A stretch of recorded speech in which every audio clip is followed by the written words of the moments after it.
Meron talagang point ko hindi ko na talaga alam yung identity ko. Yeah. Hindi mo na alam kung paano ka hahabol, tsaka kung sino ka dito, tama pa ba ginagawa mo? Kaysa sa aalamin ko kung ano dapat yung ilalabas ko, baka magkamali ulit ako, sabihin nyo na lang po kung anong sabihin ko or gagawin ko. May point talaga na gano'n. Yeah. Pag gabi ganyan, or pagka nag-iisip ako, minsan naiisip ko, nandito na, nabubuhay na ako sa pangarap ko ng bata ako, pero anong kapalit?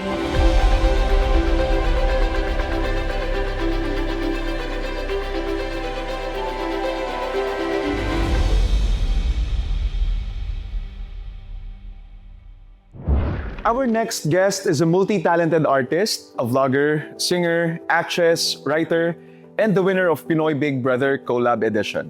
She first gained attention through her song covers and lifestyle vlogs and has since become one of Sparkle GMA Artist Center's well-loved artists. Known for her authenticity and passion, she continues to inspire many through her message of self-love and growth. Please welcome the one and only, my big winner, personal ko tong bet, Mika Salamanca. Yay! Hi, Mix, Kuya. maraming salamat for saying Of course. this. Mahal, lagi ko kayong sinusubaybayan. Nasa US ako, nag-aaral ako ng script. Kayo pinapanood ko. Thank you so And much, Kuya. each and every one of the housemates, sobrang hooked ako at love ko. Iba yung batch ninyo. May nakakapagsabi sa inyo niyan? Ayoko naman, syempre sabi, angkinin yun, Kuya, para sa amin. Pero like, lagi ko siya naririnig na maraming kaming napabalik sa Right? Isa ako doon. And then, nung nagkaroon ako ng chance to work with her sa The Secrets of Hotel 88, my gosh, she's genuinely kind. Mag-isa akong kumakain sa restaurant. She went out of her way, umuulan, umaambon, binigyan niya ako ng mangga. Oh my God! Hindi ko makakalimutan yun. My God, doon ko nakita yung kindness ng heart mo. Mika, you are known as a vlogger, as a singer, now as an actress, and of course, big winner ng PBB. Kapag tinanggal yung mga titles na yon, sino si Mika Salamanca?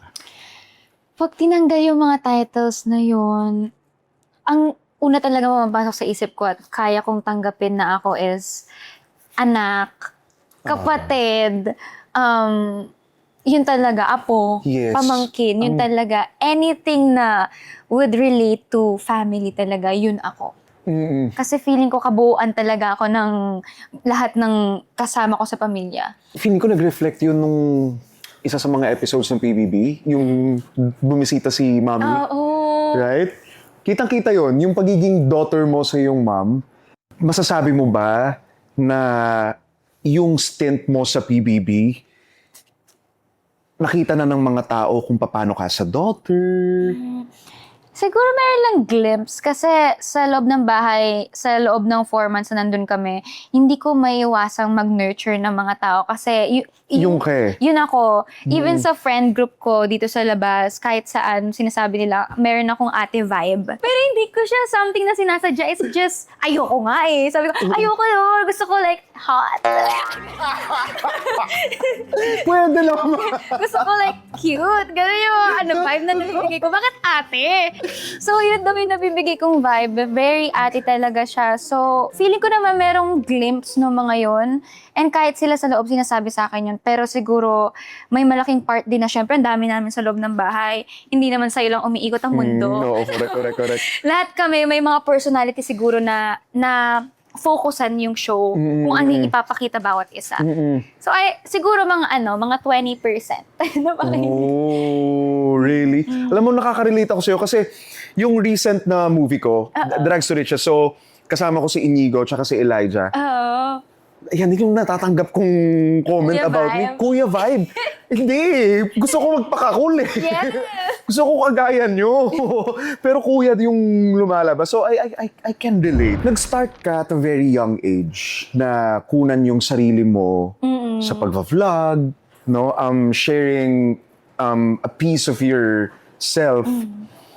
Habang lumalaki ka, lumalaki din yung following mo. lumalaki din yung mga taong ina-admire ka. Was it difficult to discover who you really are while millions of people were also watching and forming opinions, their own version of who you are?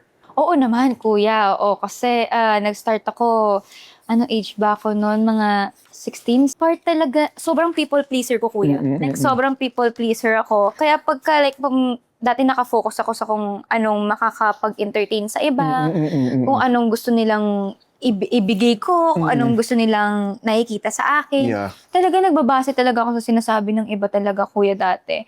Actually, few months ago, sumisilip pa rin siya eh. Nandiyan pa rin siya, hindi ko pa rin siya ganun na-outgrow yung pagiging people pleaser ko. To the point na mahirap pala siya, kuya, pagka like, nasa mainstream ka na. Kasi iba ang buhay ng artista sa vlogger content creator. Talaga? Sobrang iba. So ngayon na nandito ako artista, mas maraming bawal. Mas maraming hindi ka pwede ilabas. Mas may character ka na piniplay. So dumating ako sa point na, syempre paglabas ng PBB, kailangan ko lahat i-take yun. Kailangan kong maging ako yun. Kailangan kong matugto agad, tumakbo habang yung iba nilalakad yun. Kailangan kong tumakbo, habulin kung ano yung dapat kong alam sa mainstream media. Yes. So, noong mga time na to, meron talagang point ko na hindi ko na talaga alam yung identity ko. Hindi ko na alam kung... naiiyak ako! Okay lang yan, mahal. It's okay. Hindi mo alam kung... navigate mo siya. Yeah. Hindi mo na alam kung paano ka hahabol. Tsaka kung sino ka dito. Tama pa ba ginagawa mo? Tapos makikita mo pa yung mga comments ng ibang tao. Iba pa yung comments ng mga taong malapit sa'yo. Iba pa yung mga comments ng mga manager mo. Iba pa yung mga yon. So may mga time talaga na hindi ko nakilala ano ba dapat ako. To the point na sinabi ko talaga sa manager ko, pwede niyo po kayang sabihin kung ano na lang po yung gagawin ko today.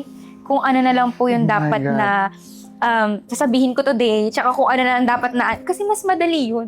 Kaysa sa aalamin ko kung ano dapat yung ilalabas ko, baka magkamali ulit ako. Baka mali na naman yung magawa ko or masabi ko. Sabihin nyo na lang po kung anong sabihin ko or gagawin ko. May point talaga na gano'n. Kaya, can you say na nasa proseso ka pa nung paghanap ng footing mo? Or nakita mo na siya kung paano mo i-manage yung ganitong mga situation? Feeling ko, kuya, it's part of life na you need to always put yourself sa process. Hindi siya dapat like finish lagi. Kasi hindi lang ikaw yung gumagalaw sa mundo. Lahat yan sa paligid mo gumagalaw din. So dapat talaga nakikiagos ka, nakikibagay ka, and natututo ka sa kung anong ibabato din sa'yo ng ibang tao or galaw nila. So hindi ko masabi na nandun na ako or like alam ko ng galawan to. It's more of at least, kumbaga sa wave, marunong na ako mag-surf. Galing. Gano'n, marunong na ako mag-surf dito. Minsan, hindi siya perfect, malulunod pa rin ako, pero at least, kaya ko na lumangoy papunta dun sa Shore? shore. Oo. Papuntang shore. Sa shore. Dito mag-a-apply yung sinabi nung I-share ko lang din sa'yo. Yung Direk Ryan Carlos, are you familiar? sa Familiar. kanya? Sinabi niya, in this industry, you have to learn how to swim in a sea full of sharks without being eaten alive. And it's true. Yung sinabi mo kanina na marunong ka nang mag-surf, sumabay dun sa agos, na minsan nalulunod ka, pero tatayo ka at makakabalik ka sa shore. I'm glad na somehow natutunan mo na siya. Kasi ang pangit din sa pakiramdam, Mika, nung paulit-ulit mong naiwawala yung sarili mo. At hindi mo alam kung paano ka tatayo. Totoo. I'm just so glad na meron ka ng ganyang sense of surfing. Surfing. Tsaka kasi kailangan mo talagang i-push yung sarili mo to learn talaga kung paano mabuhay sa kung saan ka ngayon. Mika, did you ever imagine na yung simpleng pag-upload mo ng mga videos, mga song covers, dadaling ka sa life and sa career na meron ka ngayon? Ay, alam mo, kuya, lagi ko itong sinasabi. Kasi nung bata ako, may pangarap kasi talaga. Isa sa mga pangarap ko mag-perform. And pangarap din ng pamilya ko yun para sa akin. So, Mag-perform as a singer? as a singer, yan. So nung bata ko, I'd say I'm very ambisyosa. Okay lang yun. And I love it. Yeah. ako yung, actually, mas makapal ang mukha ng batang ako sa akin ngayon. So, pag tinatanong ako kung meron ba akong idea or like, tingin ko ba, yes. Talaga. And ayoko maging plastic. Kasi, yun nga, nag-pray ako. Oo. Pinag-pray ko yan eh. And may tiwala ako kay Lord na pinagpiprayan ko. So, kung may tiwala ako, bakit hindi ko paniniwalaan na one day makukuha ko siya? Ang ganda. So, yun talaga yung nasa isip ko ng bata ko. I just know, I have a feeling, I have a strong feeling, and I pray for this, and I really believe. And I believe talaga kung ano yung minamanifest ko, and yung pinapipray ko. It's just siguro, hindi ko in-expect na ganito yung pakiramdam. Na ganito ka sarap, na ganito ka, kumbaga yung pagmamahal ng tao sa akin. Kasi, alam ko yun eh, parang alam ko na pupunta ka sa time na makakapag-perform ka, yung mga pinag-pray mo, makukuha mo. Pero kumbaga yung tanggap ng tao, ganun ka pala nilang tatanggapin. Yun yung hindi ko in-expect, na may mga tao ka makikita na sa fan meet, ganyan may umiiyak.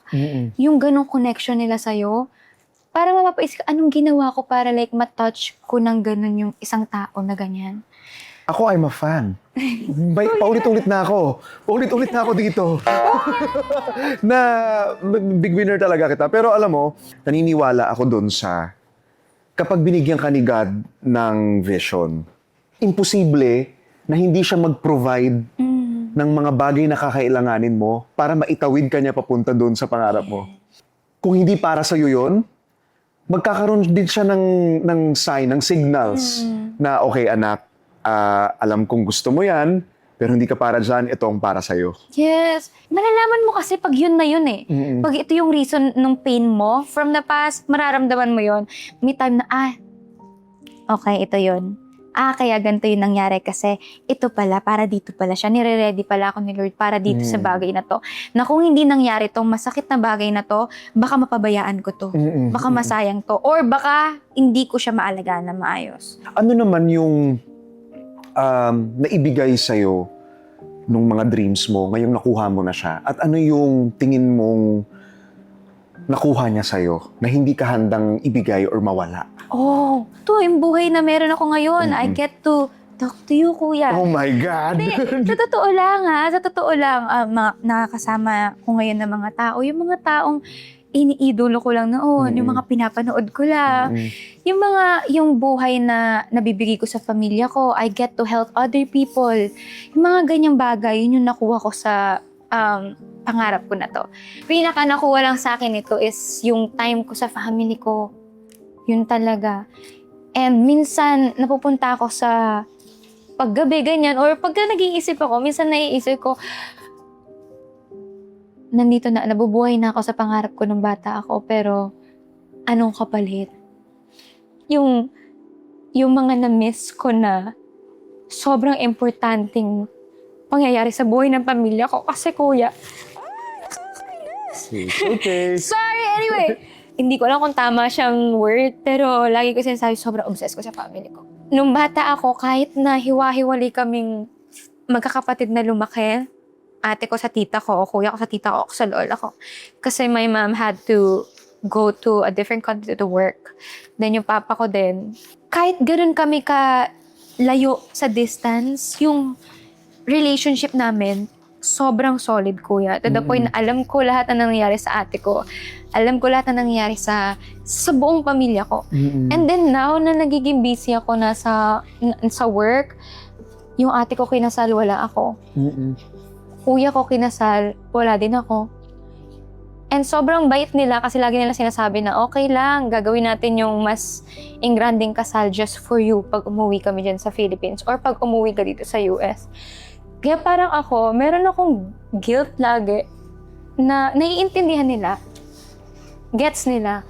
Kasi ganun sila eh. Mahal nila ako, supportahan nila ako. Pero ako kasi sa sarili ko, kumbaga yung thought na wala ako sa mga special occasion nila. Yun yung masakit sa akin. Yun yung nakuha siguro sa akin. Pero it's really easy to say na, ba't di ka umuwi? Ba't di mo puntahan? Ang hirap kasi ding iwanan ng trabaho kasi ang daming, hindi lang ako yung nagtatrabaho dito sa loob. Meron team. May mga taong nandito, hindi siya lang, hindi ako lang. Kumbaga, kaya yung mga nasa-sacrifice ko sa trabaho na meron ako ngayon. Feeling ko marami sa industriya natin ang pinagdadaanan yan. Kasi Sure. grabe yung requirement na hinihingi sa atin ng work natin. Oras talaga eh. Oras. Pero paano ka naman bumabawi sa kanila? Sila pa rin to. Sila pa rin talaga ang gumagawa na way. Kasi yung mom ko, every Christmas sila na yung umuwi. Yung nabibigay ko siguro sa kanila, kuya, love pa rin talaga, kuya. Kasi every time na magkakasama kami, nalabas ko sila, ganyan. Sa kanila talaga yun. Pagka nandyan sila sa malapit, kuya, time ko talaga nasa kanila. Talaga? Yun. Kasi wala sila talaga hinihingi. Hindi ako makapag-isip ng kung anong gusto nila. Yeah. Kasi hindi sila nagre-require ng kahit na ano. Ngayong artista ka na, no? Ano yung difference sa'yo ngayon ng salitang quality family time? Siguro mas ano lang siya ngayon, kuya, mas sobrang importante. Kung importante na siya dati, mas importante siya ngayon. Kasi gano'n naman tayo lahat sa mga bagay na hindi natin masyado nakukuha, di ba? Yung dati, andyan lang yan. Mandyan lang yung time mo with your family. We take advantage of those moments. We enjoy it, but we take advantage of those moments. Pero ngayon na parang nagtatrabaho lahat. May pamilya na yung mga kapatid ko, hindi na kami nakatira sa iisang bahay. If ever na uuwi pa ako ng ibang bansa sa amin, hindi na kami titira sa iisang bahay. So kahit siguro may time ako, sila wala. Kasi may pamilya na sila. Before? Ngayon. Pero before, meron talaga kaming time sa amin Sama-sama lahat yun. We often take advantage of those moments. Pero ngayon, ano na kuya, talagang iba na. Mas may hunger ka na sa time mo with your family. Lalo pa sa edad natin ngayon. Oo. Andun na tayo sa point na aware tayo that time is running out. Yes! Our parents are not getting any younger. Our siblings are starting to build their own lives. Mapapa-question ka talaga no? Na, shucks, at which point nagbago ang lahat? Totoo yan! Sobrang totoo niyan, kuya. Sabi mo nga, kanina, meron kang mga bad decisions na ginawa before. Paano mo ngayon hinahandle ang criticism? Especially when people question you for being who you are? Or question your place in the industry? Yung nag-work sa akin ngayon is nag-delete ako ng mga apps. Very good. Kasi dati, iba-iba kasi. Iba kung paano ko siya i-take dati. Iba din kung paano ko kumbaga, hilutin yung sarili ko pag nakakabasa ako ng hate comments. Pero ngayon, iba na din. At ang nag-work sa akin ngayon talaga is the art of deadma.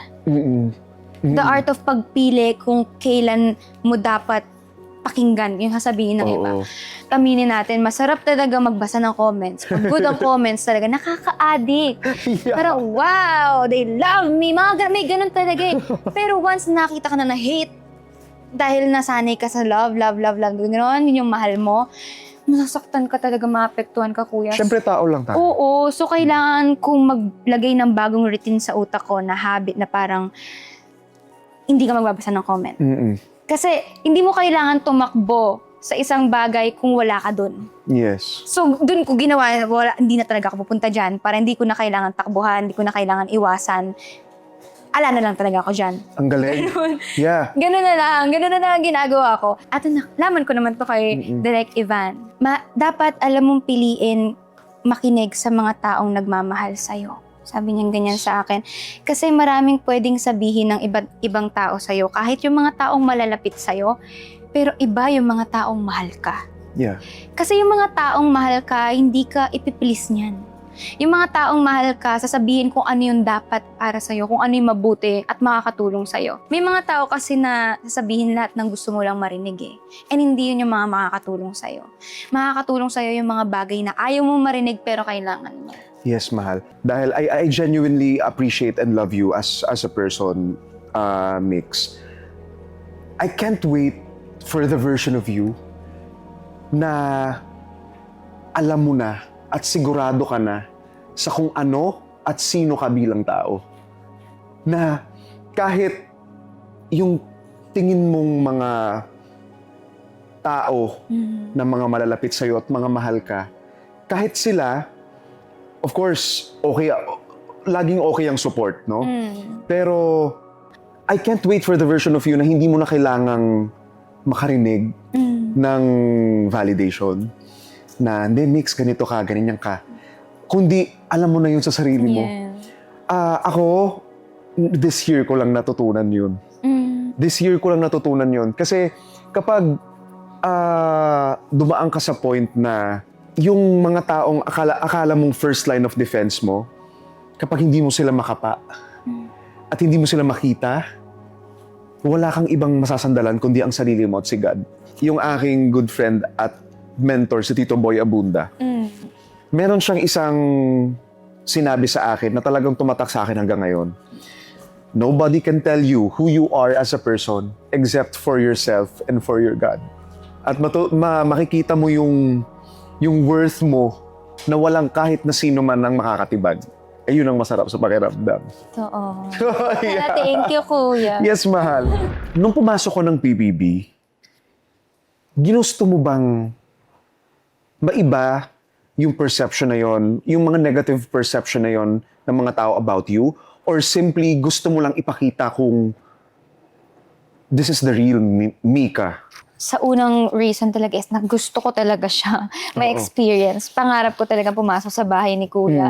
Sabi ko nga before pumasok, actually kahit 1 week lang ako dyan eh. Feeling ko 1 week lang ako dyan. Sabi Oh ko, my God, or big like winner 2. ka. Ayun na, Big winner ka, mahal. Sabi ko, 2 linggo lang ako dyan. Sabi ko, kasi nakita ko ng mga tao. Yun talaga nasa isip ko, kuya. And ngayon na naalala ko siya, ang galing ni Lord.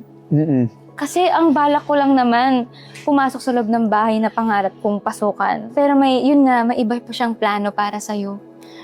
Kasi ako settled na ako eh. Sabi ko, hindi ko ibabash lang ako dyan eh. Sabi ko gano'n. Kasi nasa isip ko noon, iba na yung perspective or perception ng tao sa akin eh.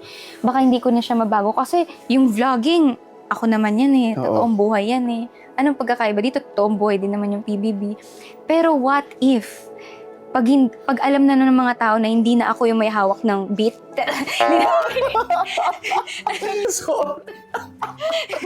pag hindi na ako may hawak ng beat, si kuya na, or yung kung sino man yung nagpo-produce nito. Baka sakaling maniwala sila na hindi ako yung mga bad history ko, na hindi ako yung mga masamang sinasabi ng ibang tao sa akin. May ganun naman ding part sa akin. Pero yung pinaka nangingibabaw kasi talaga, kuya, gusto ko to papasok ako dito. Pangarap ko siya. Yeah. And I have nothing to lose kasi nasa baba na ako eh. Yeah. Before ako pumasok, kuya, nasa baba na talaga ako. Wala nang ibababa yun. Ang ano nga sa akin, moniker sa akin, controversial ka ba, Blen? So, nung narinig ko yun, iyak talaga ako.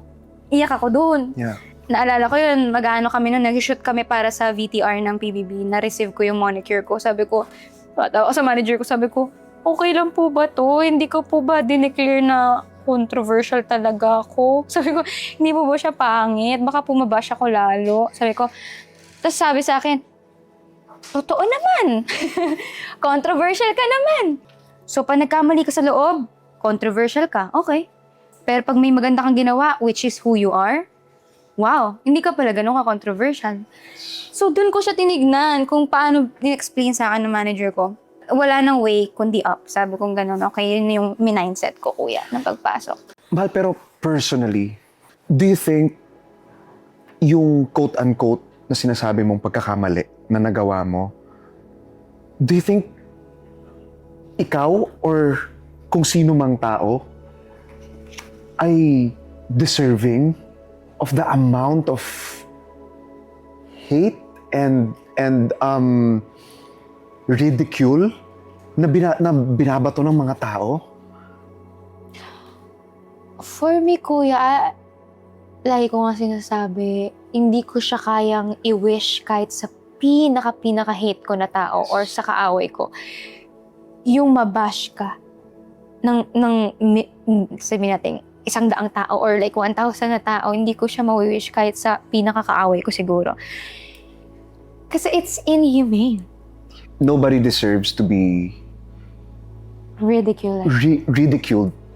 At wala ang kahit na sino man behind those screens na pinagtataypan nyo ang may karapatan na mag-define sa isang taong napapanood nyo lang sa TV, sa social media, sa kung ano sila at kung ano talaga yung sila. Hindi nyo alam kung ano yung nandito. Or kung At ano talaga yung nandito. nangyari. Yeah, at kung ano yung nangyari at kung ano yung made up ng taong yun. Do you believe everyone deserves redemption or a second chance? Yes, kuya. Kasi, hindi ko pwede sabihin hindi kasi binigay sa akin yun ng mga tao. Binigay din sa akin yun ni Lord.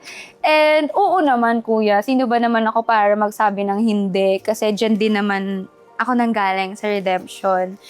And si Lord, sobrang mapag-unawa, sobrang mapagbigay. Si Lord nga, di ba? Pagka naghingi ka ng tawad sa kanya ng totoo, papatawarin ka talaga niya. Kung si Lord nakakapagbigay ng second, third, kung ilang-ilang chance para sa ating mga tao, sino pa tayo para magsabi sa ibang tao na wala na silang karapatang magbago? Hindi kasi totoo naman yung mundo umiikot kahit hindi ka umikot. Yung mag-grow lahat ng tao sa paligid mo, may mapangiiwanan, may mapanghihindi, may tataas. So, kailangan mong magbigay ng tsansa sa kung sinong kailangan. May mga time na sasablay sila. Tao ka. So, kailangan mo ng chance para mag-grow sa pagkakamaling ginawa mo. So, deserve mo magbago. If hindi ka magbibigyan ng second chance, hindi mo sila bibigyan hindi mo sila bibigyan ng chance magbago. Paano yun? Kailangan nilang magbago para, maayos yung mga ginawa nilang mali, kumbaga. At maayos yung buhay nila. Yes. Right? What would you say naman to someone na naniniwala na dahil sa isang maling desisyon o nagawa nila sa buhay, hindi niya na-deserve na mabigyan ng second chance? If you can't get that approval or second chance na hiningi mo sa ibang tao, give it to yourself. Kahit na walang makakakita, kahit wala nang nakakakita, kahit wala nang nakakita na nagbabago ka, or gusto mong baguhin yung sarili mo, gawin mo para sa sarili mo. Kasi it will always start from you. And pagka nagbago ka na talaga para sa sarili mo, kung sayang makikita ng ibang tao sa'yo, magra-radiate yan. Start ka sa sarili mo. Yun talaga. Ano naman ang masasabi mo doon sa mga taong pinaparusahan yung sarili nila? Yung parang binibit nila yung sarili nila dahil, shucks, ang laki nitong nagawa ko. Pakiramdam ko wala na akong chance bumangon. Kahit gaano kalaki yung pagkakamali na nagawa mo, mas malaki yung mundo. Kung marami kang nagawang mali, isipin mo yung amount ng magagandang kaya mo magawa sa energy na binigay mo sa masamang bagay na ginawa. Hindi ako naniniwalang madali gumawa ng mali. Kasi mahirap magawa ng mali, kuya. Masakit sa puso. Oo, sa konsensya. Konsensya. Mali yun, nahabulin ka pa ng pulis. So, mahirap makapatumakbo, ganyan. Energy talaga pagka may hate ka na ibibigay sa mundo or mali kang gagawin. What more pag binigay mo yung energy na yun sa mga tamang bagay? For our money question, mamili ka left or right? Right. Right. Dito tayo mamimili. So, itong last question natin, pipiliin mo from our comfort cards. Okay. Choose ka ng... Sabihin mo muna kung stop. Stop. Okay. Then choose ka. Pumikit pa din naman nakikita. Okay. Ay. Can you read it out loud? Kailan mo naramdaman na hindi ka deserving ng patawad? Siguro, yung... Mayak na naman ako. Okay lang, mahal. Siguro yung mga time na kailangan ako ng pamilya ko pero wala ako. Sa sarili ko yun. Sila kasi mapapatawad nila ako, maintindihan nila. Pero ako kasi yun sa sarili ko. Yung mga moment na alam ko kailangan nila ako sa tabi nila. Yung mga moment or mga time na alam ko, wini-wish nila, nandun ako. Pero hindi nila pwedeng hingin sa akin yun kasi naiintindihan nila. Ayoko maintindihan nila. Minsan ganun. Minsan ayoko maintindihan nila. Kasi gusto ko ibigay sa kanila. It's just wala akong chance. So yun yung mga bagay na gusto kong patawarin yung sarili ko pero hindi ko magawa. Okay. Dito sa binasa mong card, meron ding message sa likod. I want you to read it out loud. And that is for yourself. Ayan. Lahat tayo ay deserving ng pangalawang pagkakataon, kabilang ka doon. That's the good thing. Kuya! I love you, Mix! Alam mo, Kuya. Thank you so much. Maraming salamat. The Good Take with Christian Bables is powered by Luca Creatives. Brought to you by Wildskin. Silpul Joy's Furniture. Heavenly Desserts by Chef Jeng. Layers of Flavors. Carlitos Catering. And HLA.